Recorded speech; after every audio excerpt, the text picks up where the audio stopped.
Malta may be small, but it's packed with history, stunning landscapes, and hidden gems. This weekend, we're diving into all that makes this Mediterranean island so special. Trust me, there's so much more than meets the eye here. Let's get tipsy, y'all. First morning in Malta. We flew in last night. It was dark, so we couldn't really see a lot. But this morning, oh my goodness, we're going on a tour. We got so much stuff planned today. We're excited to have you with us. I had read online that there was a lot of hills here. I was not ready for this at all. We will be getting into the history of Malta, but there is a lot of English influence here, which means we get to brunch. Malta has seen a lot of different occupations over the centuries, and of course the British had a major holding here and they left their mark. So that means there's brunch. Well, brunch is not a new concept. Brunch doesn't really exist in Italy that we have personally experienced, so we're absolutely pumped that we get to brunch. We're here at Elephant Shoe with the most gorgeous background. We're sitting outside, we're up in the top part of the city and it's absolutely gorgeous, and we're waiting on our food, which I got a bagel with poached eggs. And I'm very excited. Chris got a local dish called pastizi.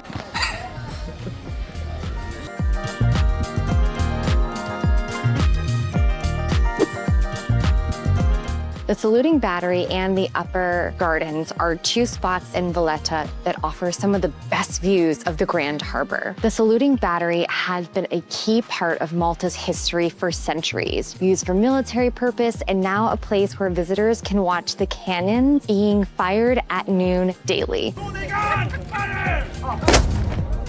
An awesome piece of tradition that you won't want to miss. The Upper Gardens give you a different angle on the harbor, stunning views of the three cities on the water below. It's the perfect spot to take a break and relax in a beautiful greenery while all soaking in this history of the city. Whether you're here for the cannon or the views, these spots really show off what Valletta has. And also of note is that there is a film trail here in Valletta, and behind me over here, you can actually see one of the filming locations for things that you've probably seen. So different movies like World War Z and Munich to TV shows like Game of Thrones.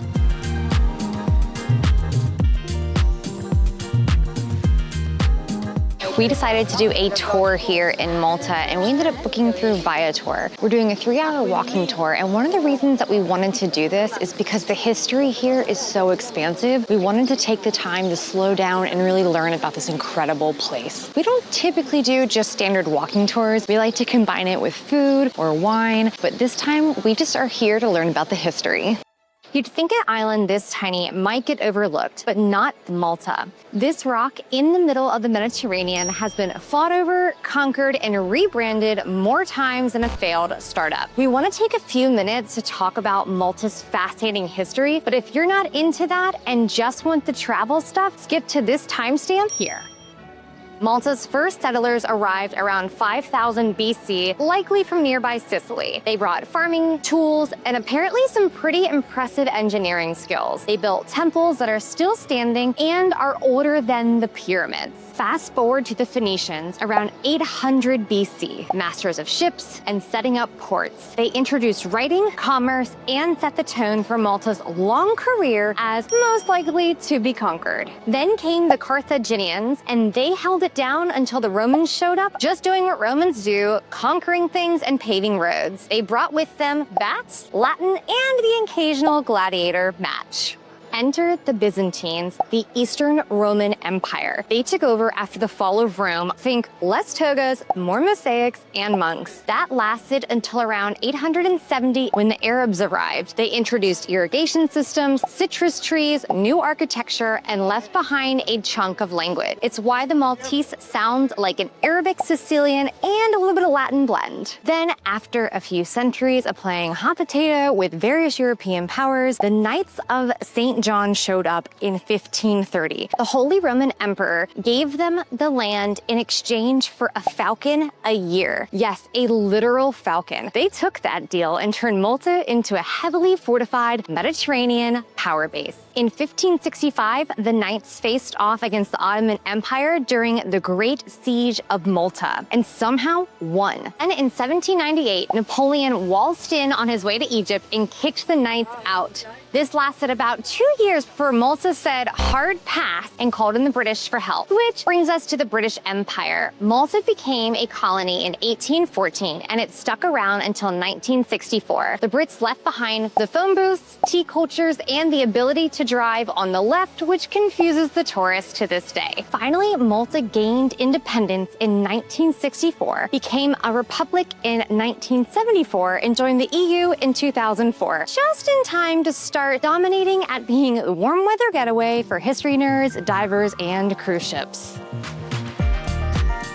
We had planned on going to a different place for lunch, but we didn't get reservations. I didn't realize they were going to be absolutely packed. So we ended up just walking back towards the Airbnb and past a food market. So we stopped in here. Literally tons of different stalls. I ended up going for some Mexican fried potatoes, something smaller. Chris is getting some dumpling. Because tonight we're going to have traditional Maltese food. We want to do something just a little different and light for lunch. Then we're going to head back out and see what we can get into this afternoon. We ended up at a beer bar for a quick little drink before dinner. This thing is huge, bigger than my head, and it is a local beer. It's called Blue Lagoon from one of the local breweries called Lord Chambray. Wardrobe change, I'm just kidding. We ended up going back and showering because it was very warm. We're gonna go grab a quick glass of wine or potentially beer or cocktail. We'll see what the boss wants to do. So we popped into a cocktail bar that we were walking by, and we are having the most amazing cocktails.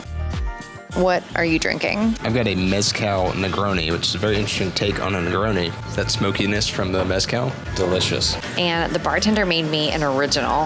What did he call it? He called it a pea salt Mediterranean. Pea salt Mediterranean. Got some basil on top, and neon green. And it tastes like I am drinking something healthy, but in a great way. Like, it is so refreshing and light.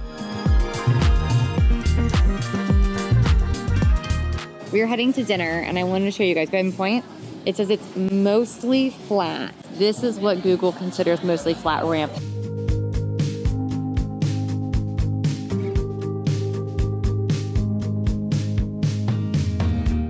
We ended up booking inside because the terrace, at least online, didn't show crazy views of any sort, and it's a little chilly and pretty windy on this island. We booked inside because there's a cave. Don't let her fool you. It has nothing to do with the weather.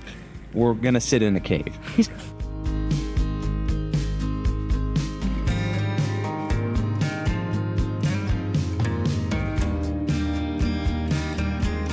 I know I was talking some trash earlier, but look at this cave. It's pretty awesome. We just got our first course, which is goat cheese that is fried with fig jam. And y'all, this is like my favorite thing on the planet. It's goat cheese and fig jam. And now it's been deep fried in bread. I have never been more excited.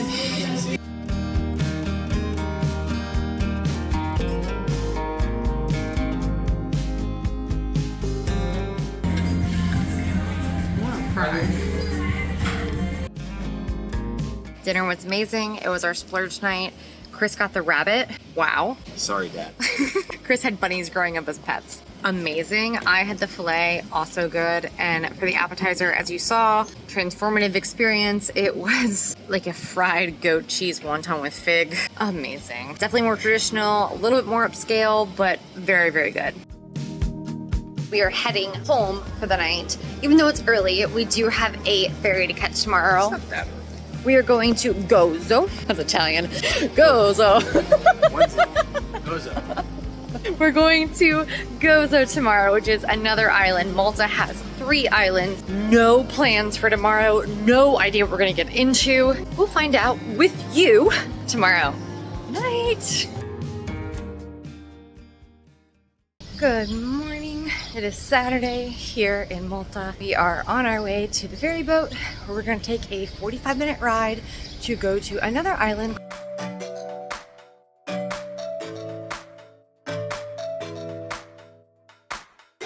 Malta is made up of 3 islands, each offering its own unique charm and experiences. Gozo is the second largest island and is known for its more tranquil atmosphere compared to Malta. Made it to Victoria here in Gozo, and we've hopped off the bus and we grabbed a quick little bite to eat. We got some cheese pastizzis, and now we're heading up to see the church here.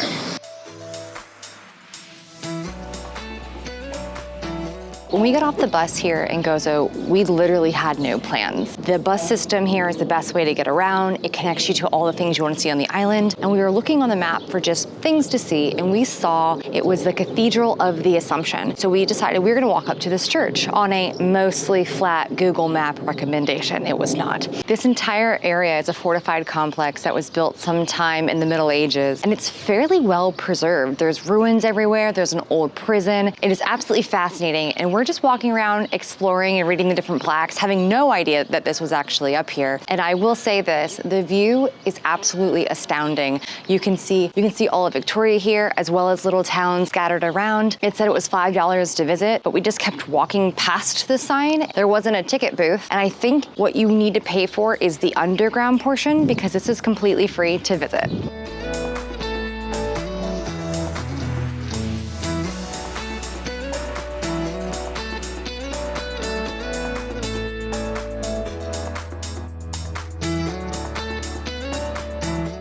I have no idea where we're going. We just found this tunnel and we're just walking down all these stairs. Ooh, I see a light. So Chris and I used to play competitively in an adult cornhole league. If you guys don't know what cornhole is, it's a really fun game with a beanbag. You try to get into a wooden board that has a hole in it, and there's points scored if you get the beanbag on the board. Every time we go somewhere and there's this beautiful flat grass, Chris looks at me and goes, "It's like a cornhole yard." So here we are in Malta, this beautiful park area, and we're thinking about cornhole. Have you played cornhole before, or is it called something different in your country? Let us know in the comments below. We were having such a great time exploring Gozo, and then all of a sudden, we needed to leave. We are cutting Gozo short today. I will explain more when we get back to our Airbnb. So we're back in the Airbnb, and Chris is going to be resting for a bit. So we don't really talk about it a lot. So just to kind of give you guys some context. Sam from the future. So as I was editing this video, I realized that I did an awful job at explaining what Chris actually has. Chris experiences something called syncope. Now, syncope is the medical term for fainting. Fainting is fairly common. People faint for various different reasons. Some people, it's when they see blood. Other people, if they stand up too quickly. It's fairly common. For Chris, when he has a syncope episode, we don't know the trigger. So we were out and about in Gozo. He felt very faint, very fast. This is fairly rare for our day-to-day lives. It's not very disruptive in the sense of in the last 12 years that we've been together, he's only had a handful of syncope episodes. But when he does experience this, we need to stop what we're doing so that he can rest and recover. So we decided that it was best for him if we got back on a bus to get back on the ferry to come home. If Chris is feeling good, we'll be heading back out to maybe get some dinner somewhere. But if not, we're just going to hang in the room for the night, and then we'll start fresh again tomorrow morning. These hills are no joke. In Valletta. Well, good morning. I am off to find us breakfast, and then we're gonna see how he does after that. Found a bagel shop. Bagels are one of Chris's favorite foods. Can't get them that readily in Italy. I'm on the way there now to get him a bagel.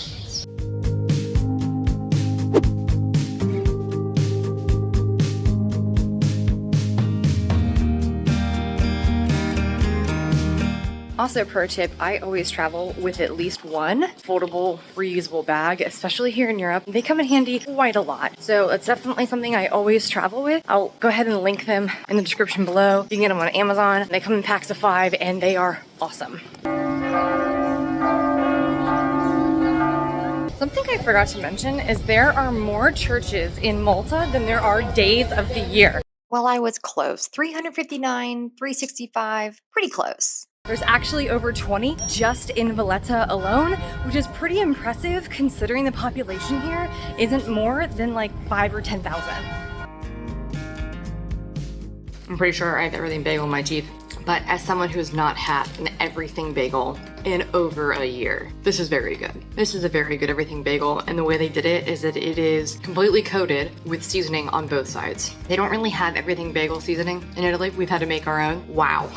I'm very happy. Mid-morning on Sunday, and because he is stubborn and has FOMO, Chris is going to attempt to come out with us. Plan right now is to go to Mdina. It's literally M-D-I-N-A.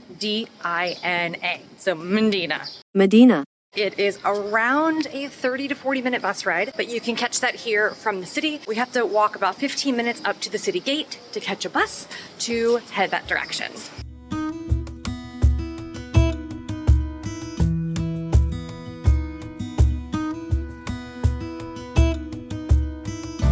Mdina is what happens when a medieval fortress city decides to age like fine wine. Known as the Silent City, which is very loud right now, this hilltop gem was Malta's original capital. The whole place feels like a movie set, probably because it has been. Founded by the Phoenicians, upgraded by the Romans, and fortified by the Knights of St. John's, Mdina might be called the Silent City, but once you step inside these ancient walls, it has a ton to say. Start at the Mdina Gate. This grand Baroque entrance has guarded the city since the 18th century, and yes, if it looks familiar, it's because Game of Thrones used it as the entrance to King's Landing.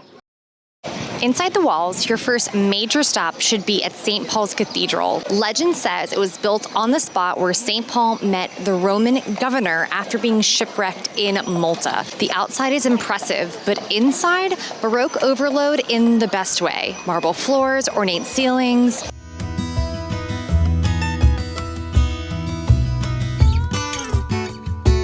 Okay, so first impression, I know this is called the Silent City, but I feel like it is anything but that. It's fairly chaotic. Now we are here on a weekend. It's beautiful, just very busy. We learned this on our walking tour, which was most of the cities here are made of limestone. So Malta does not have a forest and there are no rivers. So in terms of building products, all the buildings here are this beautiful limestone. What you see when they look coarse is what happens to limestone when it erodes over time. It makes the city feel it's like an elegance to it because it's this beautiful color, unlike the dark paneling that you can see in other European cities. A very touristy stop here in Mdina is at the Fontanella Tea House. Now we're not going to stop just because we're trying to go over to a different city, but it is a beautiful view from the terrace if you're looking to have teas. Just a quick 10-minute walk from Mdina is Rabat, this charming town just outside. We're actually here to go below ground to explore something unique. Welcome to St. Paul's Catacombs. There's a whole world waiting beneath your feet. This underground maze of tunnels and tombs dates back to the 4th century AD when early Christians used it as a burial ground. Think stone-carved tombs, narrow passageways, and some serious Indiana Jones vibes, minus the booby traps. The largest catacomb site in Malta, with over 30 different tomb complexes, spreads across this area. Some are simple and small, others are elaborate, with carved stone benches for feast honoring the dead. Yep, the ancient Maltese brunched underground. It's a bit spooky, totally fascinating, and gives you a sense of how the early communities honored their dead without needing a full-blown museum tour to get this point across. Pro tip, wear good shoes. Bring your curiosity, and if you're claustrophobic, maybe stick to the main chamber. Who wants to go down the creepy tunnel inside the tomb first?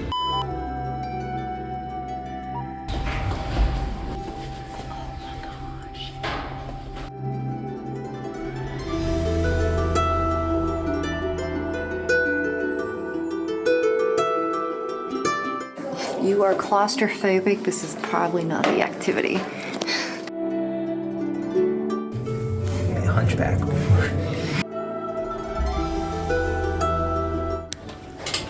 Can I stand? Okay. Wow. This is incredible. You're good, you can stand.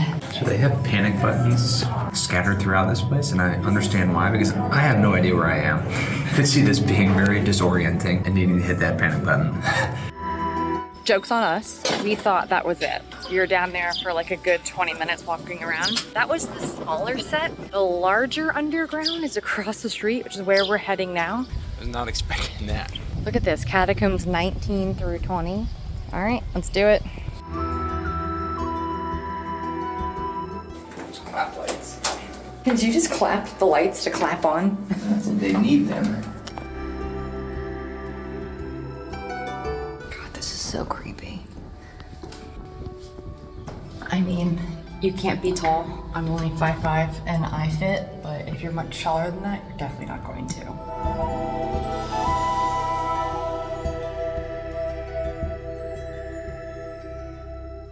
We're gonna have so many back problems. All right, we are finally leaving. We were there for quite some time. Give yourself a good 2 hours to go through all of that. We're both a little hungry, so we're gonna head up into town to go find lunch.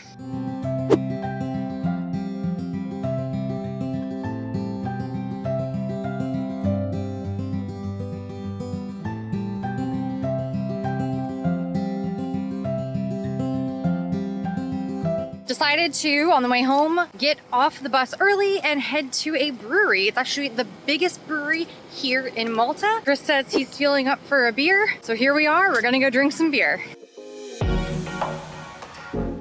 We are here at Farsons, which is one of the main breweries in Malta, and we ended up getting a flight of 5 beers to try. This might be the cheapest flight we've ever purchased ever. It was €5.80, which blows my mind because the breweries in the States, especially like the craft breweries where we're from, they can get upwards of like $10, $15, $20 a flight, depending on what you order. All of this, I would say, is very easy drinking beer. The Hoppy IPA was a pretty low IBU. I'm not typically a big IPA fan, and I was able to drink this with no problems. I think my favorite one is going to be the Smooth and Creamy. It's kind of a take on a Guinness. It's really, really good, but the flight is fantastic. We are at the Sisk Tap, which is their top floor here. They have 5 floors here, and they have a beautiful rooftop. If you're looking for a brewery, this is not only the oldest, but the largest on the island. It's a quick bus ride out here. It's about 20-ish minutes from Valletta. Super easy to get to. You can jump on the 51, 52, 53 bus line, and you can be here in no time. What you guys can't see on camera is that there are 23-mile-an-hour winds today, and as you can see with my hair and the bushes behind me, it is too windy to sit outside to enjoy these. So I came out to snap some quick videos. I'm gonna head inside to drink the flight with Chris.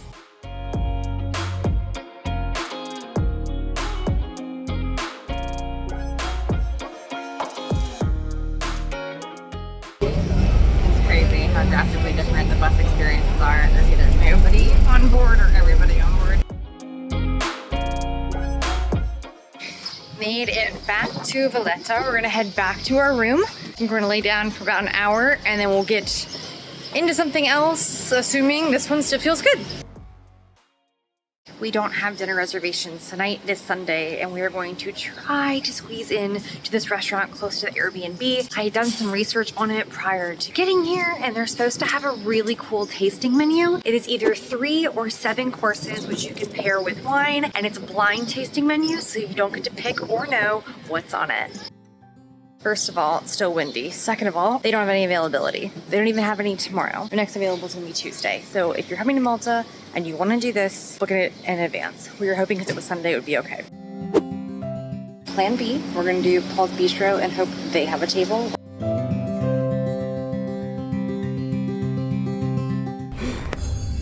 Okay, we apparently have a big table all to ourselves in a cave. In a cave. This is insane. So we are seated below ground in a hand-dug well that dates back to 1600 AD, and it is absolutely unreal. It's limestone on the outside, but they have a terracotta covering on the inside, and I feel like I'm in a fairy tale right now. We're all alone down here in this well, and it's just like the most romantic thing ever.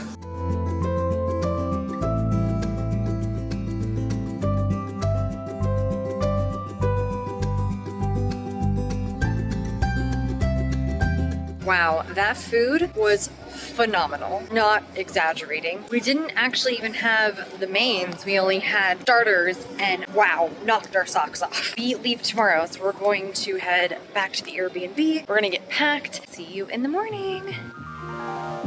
Good morning. It is Monday and we are going to get breakfast. You can probably hear we have our bags. Chris is doing much better after 2 very good nights of sleep. Let's go find us some breakfast. We couldn't resist one more English breakfast and popped into Cafe Jubilee. I had an incredible Eggs Benedict and Chris got some toast before making our way back to the bus depot to head to the airport. Thank you so much for watching. It means the world to us. And if you've enjoyed this travel video, make sure that you watch this one here, or if you're looking for some non-Italy guides, check out this playlist here. Cheers, y'all.